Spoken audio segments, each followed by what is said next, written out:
2 días antes de inaugurar la casa frente al mar, que me había tomado casi 2 años levantar, mi mamá me mandó un mensaje: no iban a venir. Lorena se mudaba a un departamento rentado y, otra vez, eso pesaba más que todo lo mío. Me llamo Marisol Núñez. Tenía 30 años cuando terminé de entender que hay personas que nunca van a mirarte de verdad, aunque las tengas enfrente toda la vida. Para cualquiera, yo era una mujer exitosa.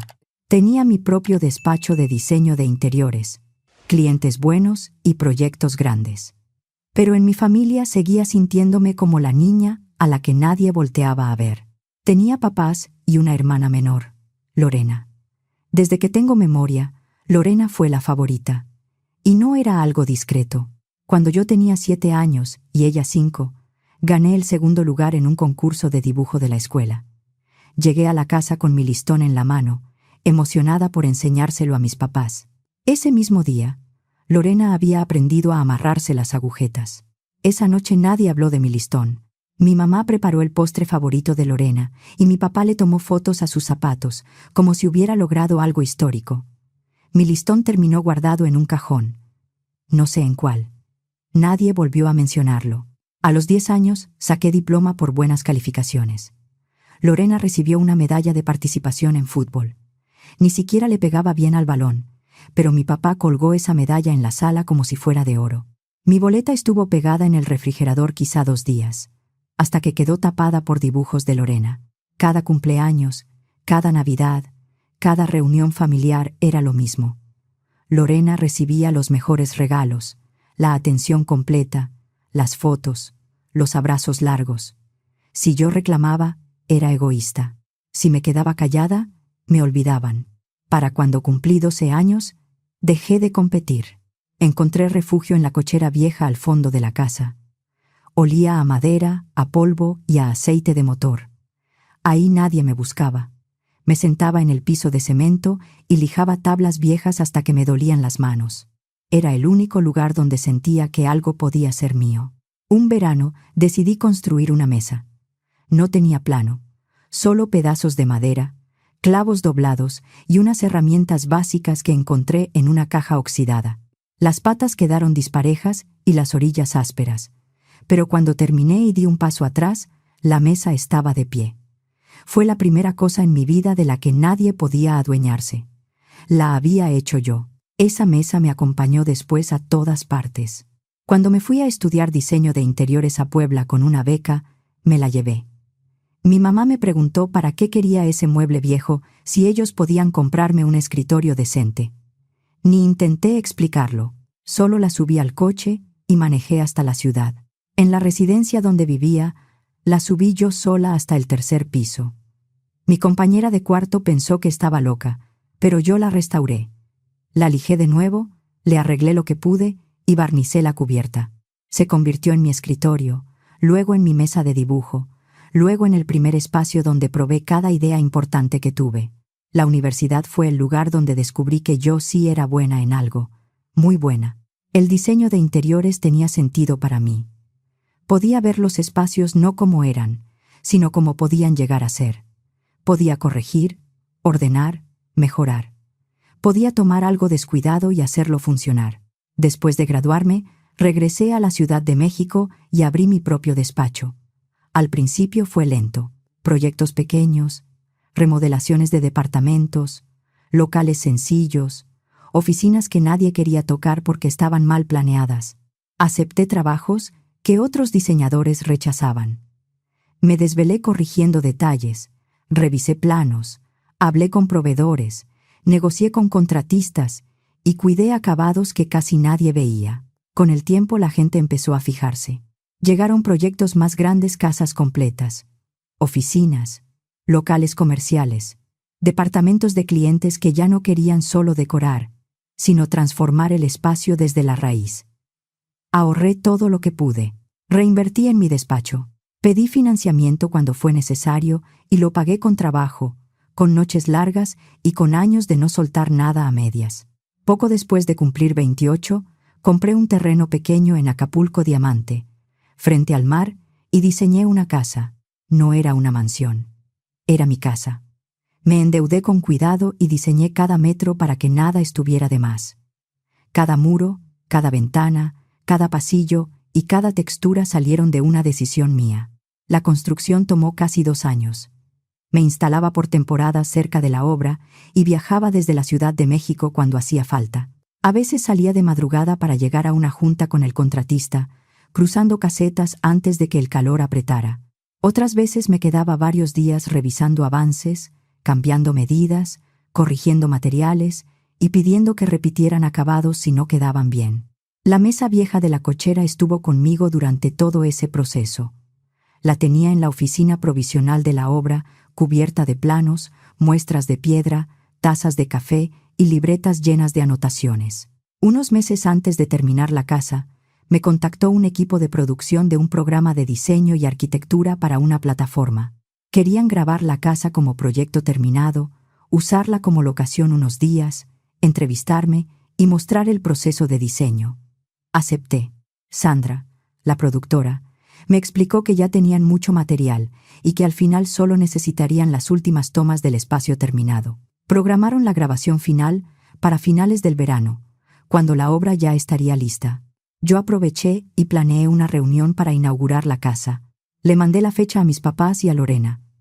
Les conté de la casa, de la cena, de todo lo que había construido. Les dije que podían salir temprano de la Ciudad de México ese sábado, o llegar desde el viernes si querían descansar antes del evento. Quería que la vieran. Tal vez una parte de mí todavía quería que estuvieran orgullosos. El jueves por la tarde, 2 días antes de la reunión, yo estaba revisando los últimos detalles cuando vibró mi celular. Era un mensaje de mi mamá. No vamos a poder ir a tu comida. Tu hermana también se muda ese fin de semana a un departamento rentado. Lo leí 3 veces. No había disculpa. No había explicación. Solo esa frase plana. Lorena se mudaba a un departamento rentado, y ellos tenían que ayudarla, así que no podían venir a la inauguración de la casa que yo había levantado durante casi 2 años. Contesté 2 palabras. Está bien. Luego dejé el celular sobre una mesa y miré el comedor que había diseñado. 16 sillas, todas iguales, colocadas a la misma distancia. Había mandado hacer esa mesa especialmente para esa noche, para la gente que pensé que vendría a sentarse conmigo. Lo raro fue que no me enojé. Sentí algo más frío, como si acabara de despertar después de años, como si hubiera pasado toda mi vida esperando que ellos llegaran y, de pronto, entendiera que nunca iban a llegar. Apagué el celular y lo guardé en un cajón. Después me senté con mi libreta y empecé a hacer otra lista. No la lista de las personas que debían venir. La lista de las personas que también habían sido olvidadas. En todas las familias hay alguien que queda a un lado, alguien al que dejan fuera, al que no invitan, al que interrumpen, al que hacen sentir que estorba. Empecé a escribir nombres. Rogelio, mi primo, inteligente, divertido, siempre amable conmigo en las reuniones familiares. No lo habían invitado a la última comida grande porque estaba pasando por un divorcio y mi mamá dijo que sería incómodo. Mi tía Rosario, hermana de mi papá. Tenía pocos recursos y la familia siempre la trataba como si eso fuera una vergüenza. En una reunión de fin de noviembre, la hicieron comer en la cocina porque dijeron que no había espacio suficiente en la mesa. Siempre había espacio para las amigas de Lorena, claro. Mi abuela Consuelo, por parte de mi mamá. Le decían que hablaba demasiado durante la cena, así que con los años empezó a quedarse en su casa. Rocío, otra prima. Tenía hijos, trabajaba en 2 empleos y nadie le preguntaba nunca cómo estaba. Para cuando terminé, tenía 12 invitaciones principales. Contando a los hijos de Rocío y a la hija de Rogelio, necesitaba 16 lugares, 16 sillas, 16 platos, 16 tarjetas. A la mañana siguiente, abrí mi computadora y escribí un mensaje sencillo. Cena este sábado en mi casa de Acapulco. Vengan con hambre. Si salen con tiempo, llegan antes de que oscurezca. Les mandé la dirección a todos los de la lista. Después empecé a organizar todo. Llamé a una empresa de banquetes local con la que ya había trabajado en proyectos de clientes. Pedí entradas, platos fuertes, guarniciones y postres. Nada que hiciera sentir a alguien como invitado de segunda. Luego mandé pedir vajilla, platos de verdad, no desechables. Quería que todo fuera igual, los mismos platos, los mismos vasos, los mismos cubiertos, sin piezas parchadas, sin bordes despostillados. Esa tarde escribí tarjetas a mano, una para cada lugar. En todas puse el mismo mensaje: tú perteneces aquí. Usé papel grueso y tinta negra. Escribí con calma. 16 tarjetas, una por silla. El viernes por la noche llegó el equipo de producción. Sandra me explicó que el episodio ya estaba casi editado y que solo les faltaban las últimas imágenes del espacio terminado antes de que se llenara de vida. No hay problema, le dije. Hagan lo que necesiten. Montaron cámaras y luces mientras yo seguía trabajando. Apreté tornillos flojos en algunas sillas, acomodé cojines, limpié polvo de la cubierta de piedra en la cocina, revisé que las tarjetas estuvieran derechas. Me grabaron mientras trabajaba. Me hicieron preguntas sobre el diseño, sobre por qué había construido la casa así. Quería una mesa donde nadie tuviera que sentirse de sobra, dije. Solo dije la verdad. Sandra me pidió que hablara un poco más de eso. Le conté de la mesa, de las sillas a la misma distancia, de la decisión de no poner una cabecera. Nadie arriba, nadie abajo, nadie más importante que otro. Ella asintió, como si hubiera entendido algo que yo no había dicho en voz alta. Grabaron hasta la medianoche. Cuando por fin guardaron el equipo, Sandra me agradeció y me dijo que el episodio saldría la semana siguiente. Apenas lo registré. Yo estaba pensando en el día siguiente, en las personas que iban a venir, en si había hecho suficiente. El sábado por la tarde había llovido un rato, y el calor seguía pegado al piso. Pero al anochecer entró brisa del mar. Encendí velas dentro de vasos altos para que no se apagaran. Luego me quedé junto a la ventana, mirando hacia la entrada. El primer coche llegó alrededor de las 6. A través del vidrio vi siluetas bajando. Los hijos de Rocío corrieron hacia la puerta con voces emocionadas. Rocío venía detrás, nerviosa, cargando una bolsa. Me contó después que habían salido antes del mediodía, comparadas por los niños y sin querer manejar de noche. Después llegó el coche de mi tía Rosario. Bajó despacio, sosteniendo un pay de limón envuelto en un trapo limpio. Había horneado algo. Sentí un nudo en la garganta. Llegaron más coches. Uno de mis primos se perdió en la entrada del fraccionamiento y tuve que explicarle por teléfono cómo llegar a la caseta. Rogelio apareció con su hija adolescente. Mi abuela Consuelo entró con un vestido sencillo, mirando alrededor como si no estuviera segura de estar en el lugar correcto. Vinieron 2 primos a los que no veía desde hacía años. También un tío que siempre se sentaba solo en las reuniones familiares. Algunos cambiaron turnos, pidieron aventón o se organizaron entre ellos. No pregunté demasiado, solo agradecí que hubieran llegado. Cuando entró el último invitado, cerré la puerta detrás de él y respiré hondo. La casa los dejó fascinados. Se les notaba en la cara. Mi tía Rosario tocó una pared como si no pudiera creer que fuera real. Rogelio caminó hasta el ventanal y se quedó mirando el mar. Los hijos de Rocío corrían de un cuarto a otro, cansados de carretera pero felices. Los llevé por toda la casa.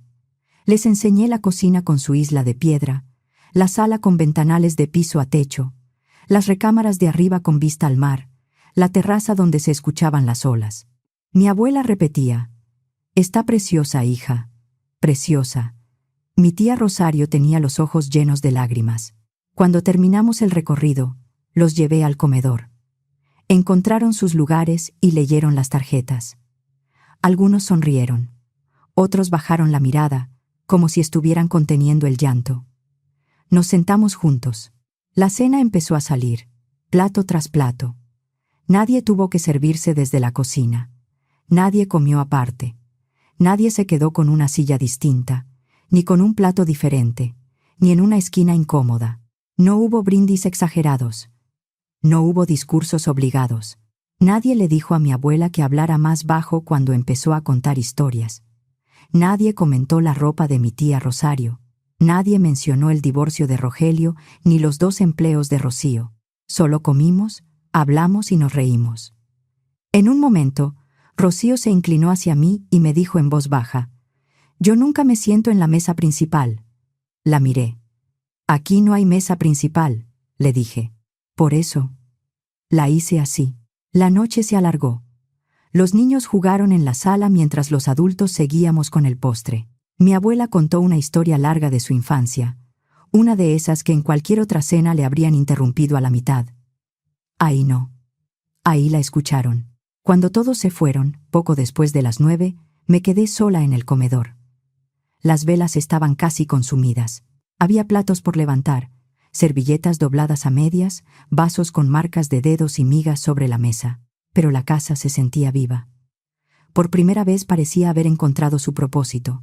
El episodio del programa salió la semana siguiente. Como era viernes, invité a algunos de los que habían estado en la cena para verlo juntos, si podían viajar o si andaban cerca. Pensé que vendrían 2 o 3, pero esa tarde empezaron a llegar coches otra vez. Rocío, Rogelio, mi tía Rosario, mi abuela Consuelo. Llegaron con botanas y bebidas, diciendo que no querían que yo lo viera sola. Varios salieron desde la mañana para pasar el fin de semana en Acapulco. Mi abuela se quedaría esa noche en casa de una prima que vivía cerca, porque ya no le gustaba viajar de regreso tarde. Montamos un proyector en la terraza y lo apuntamos a una sábana blanca sujeta con pinzas y cuerda entre 2 postes. La brisa movía un poco la tela, pero a nadie le importó. El programa empezó. Salieron tomas de la casa, vistas aéreas del mar, acercamientos de los materiales, de la luz entrando por los ventanales, de la mesa del comedor. La voz del narrador sonó por las bocinas, tranquila y profesional. Cuando la diseñadora Marisol Núñez construyó su casa frente al mar, no buscaba solo una obra hermosa. Quería crear un espacio donde nadie se quedara sin lugar en la mesa. Después apareció mi propia voz, grabada durante la filmación. Había olvidado esa frase.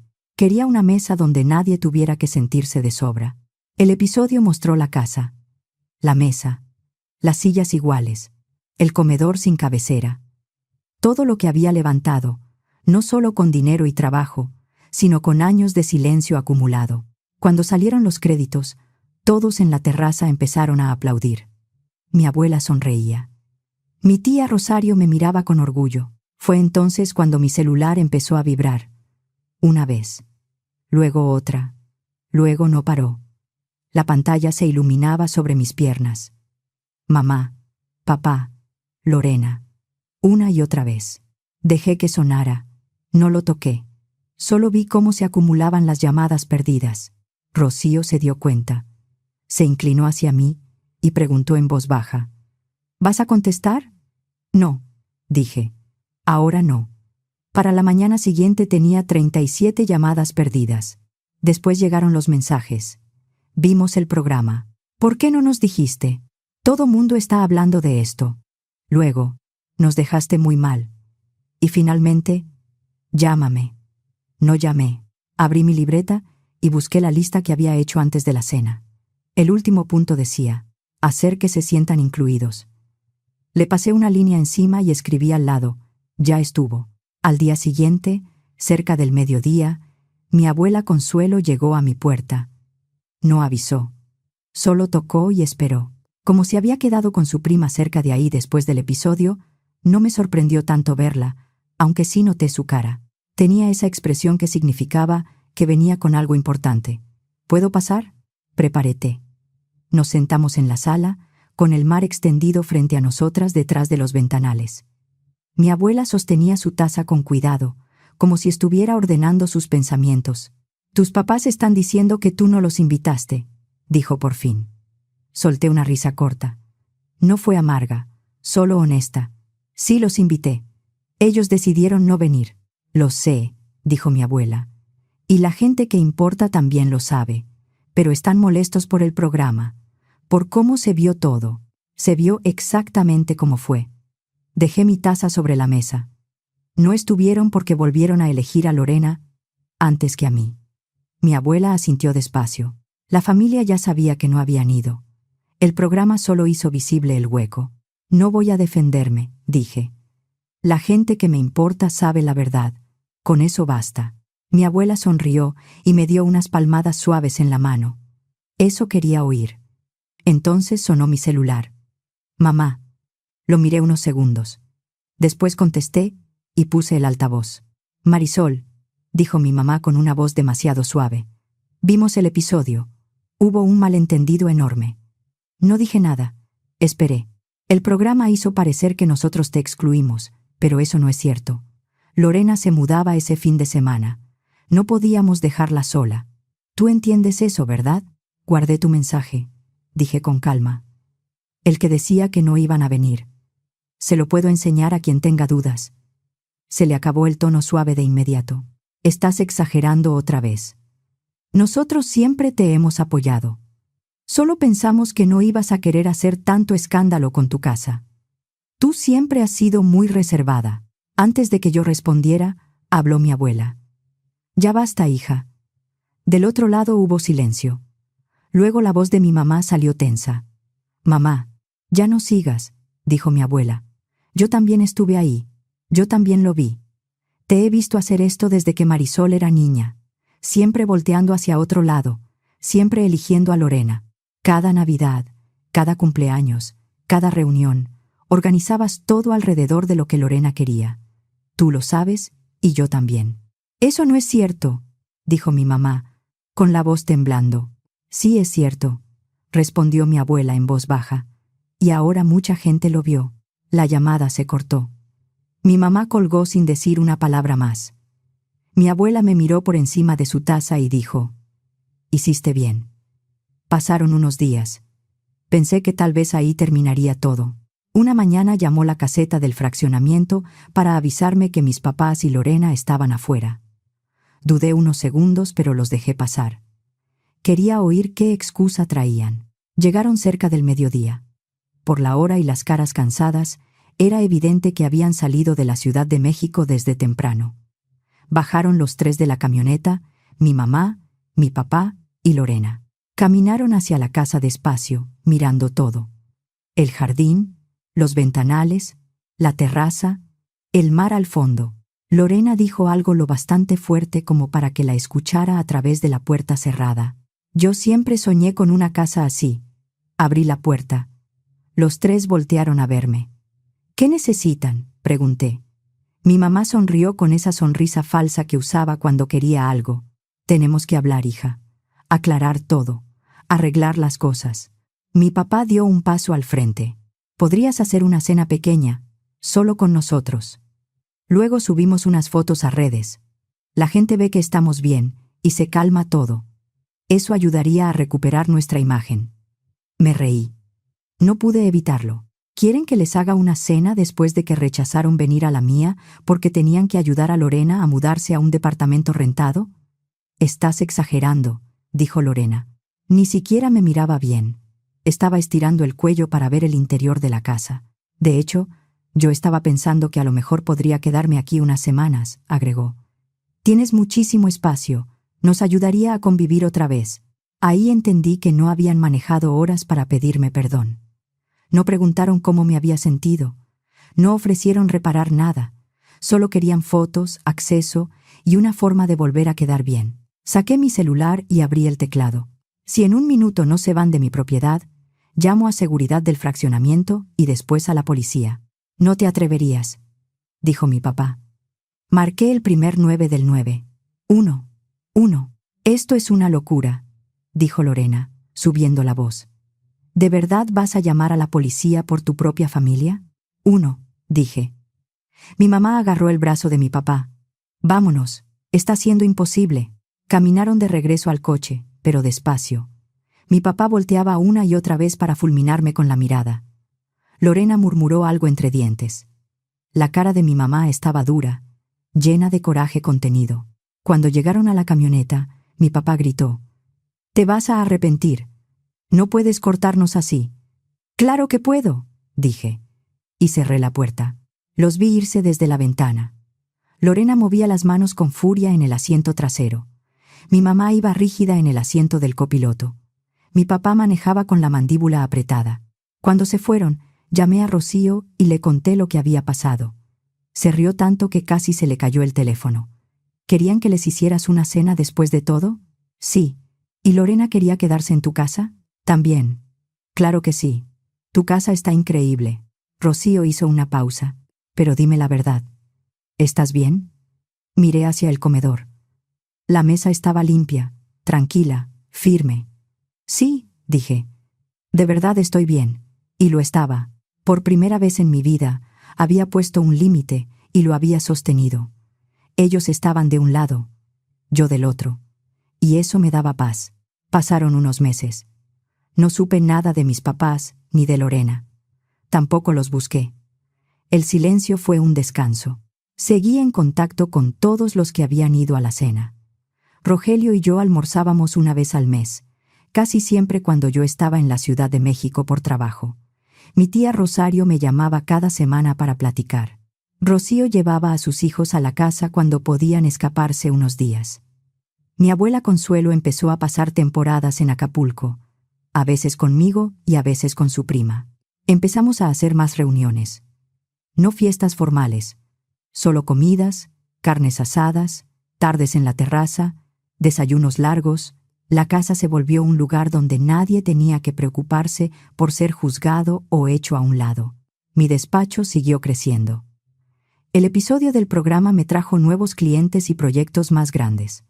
Contraté a 2 asistentes y empecé a trabajar en el diseño de un edificio comercial en la Ciudad de México. Repartía mi semana entre Acapulco y la Ciudad de México.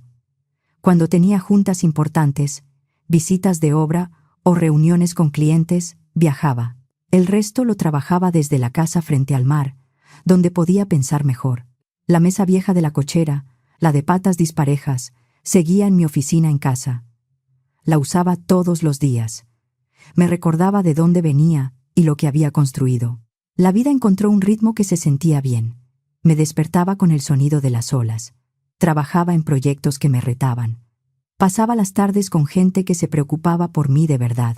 No era perfecto, pero por primera vez no tenía que estar midiendo si estaba estorbando. Las comidas se volvieron costumbre una vez al mes.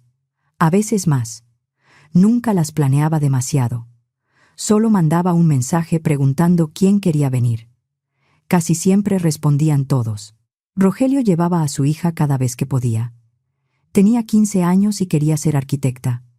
Pasábamos horas hablando de diseño mientras ella dibujaba ideas en una libreta. Me recordaba a mí a esa edad, con muchas ganas de crear algo que importara. Mi tía Rosario empezó a llevar más que postres.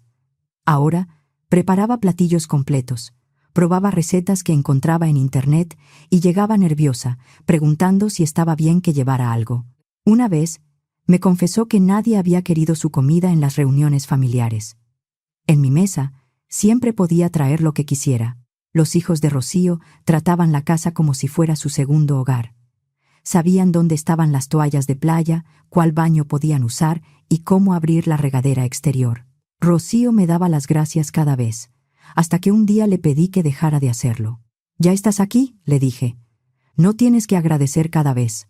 Mi abuela Consuelo venía por lo menos 2 veces por semana cuando estaba pasando temporada en Acapulco. A veces se quedaba a dormir.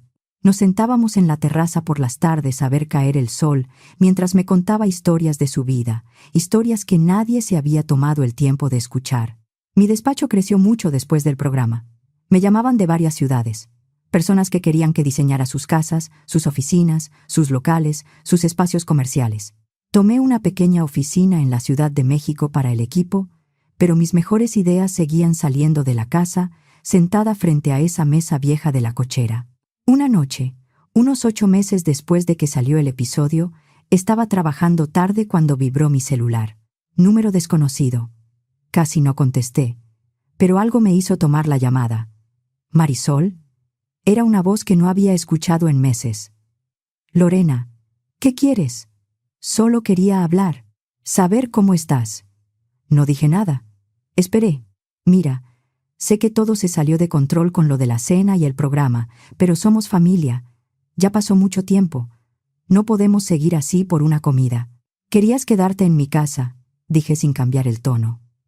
«Después de que mamá y papá rechazaron venir a mi inauguración porque tú te mudabas a un departamento rentado, ¿de verdad no entiendes cómo se ve eso?». Ese día estaba alterada. No lo decía en serio. «Sí lo decías». Del otro lado hubo silencio. Luego habló más bajo. «Mamá y papá te extrañan». «No me extrañan, Lorena. Extrañan que yo todavía les hiciera caso. Eso no es justo.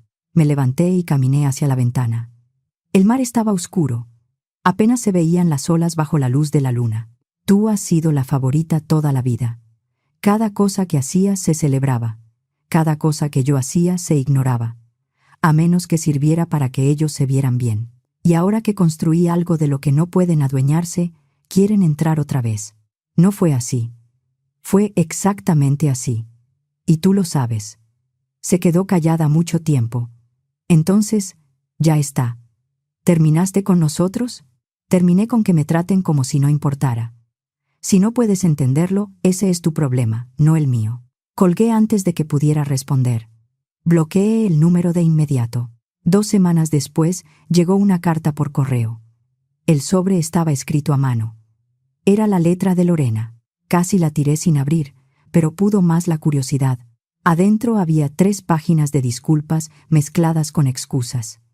Que lo sentía, que ahora entendía, que quería arreglar las cosas, que mamá y papá la estaban pasando mal porque su reputación había cambiado, que algunas personas habían dejado de invitarlos a reuniones, que todo estaba siendo muy difícil para todos.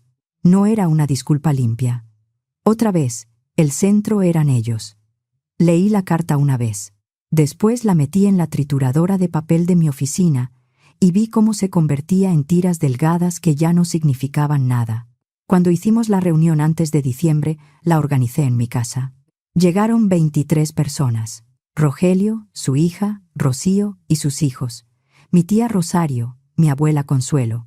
Primos con los que había vuelto a hablar y algunos amigos del mundo del diseño que se habían convertido en parte de mi vida. Juntamos mesas para que cupieran todos. Los niños comieron con los adultos. Nadie fue mandado a otra habitación. Nadie recibió platos distintos. Nadie se sentó en una esquina por compromiso. Mi abuela hizo una oración breve antes de comer. Dio gracias por las segundas oportunidades y por las personas que construyen mesas lo bastante grandes para que nadie quede fuera. Mi tía Rosario lloró un poco. Rogelio levantó su vaso y dijo: «Así debería sentirse una familia». Miré alrededor de la mesa. Vi sus caras. Gente que sí llegó, gente que sí cuidaba, gente que había sido empujada a un lado por otros, pero había encontrado un lugar ahí. Mi celular vibró durante el postre. Lo miré. «Mamá». Borré la notificación sin abrirla y guardé el teléfono en mi bolsa. Esa noche, cuando todos se fueron y la casa quedó en silencio, caminé por las habitaciones apagando luces. El comedor todavía tenía platos sobre la mesa, señales de la celebración. En la sala había juguetes de los hijos de Rocío. En la terraza quedaban copas y platos de postre. Se veía habitada. Se veía querida. Se veía como un hogar. Entré a mi oficina y miré la mesa vieja de la cochera. Patas disparejas. Orillas ásperas. Todavía de pie después de tantos años. La había construido cuando tenía 12, intentando crear algo que fuera mío. Después construí mi vida de la misma forma, con lo que tenía, corrigiendo lo que podía, sin esperar permiso. El celular vibró otra vez. Otro mensaje de alguien de mi antigua familia, seguramente. Ni siquiera lo revisé. Lo apagué y lo dejé sobre la mesa. Afuera, el mar golpeaba la orilla con un ritmo constante. Adentro, las luces bajas dejaban ver la mesa larga, los platos sucios, las sillas movidas y una casa que parecía usada por la gente correcta. No me alejé para castigarlos. Me alejé porque ya no quería seguir fingiendo que eso era una familia sana. Mis papás no perdieron su lugar por un error de un fin de semana. Lo perdieron porque toda la vida me pidieron hacerme chiquita para que Lorena cupiera más cómoda. Y yo ya no quería vivir así.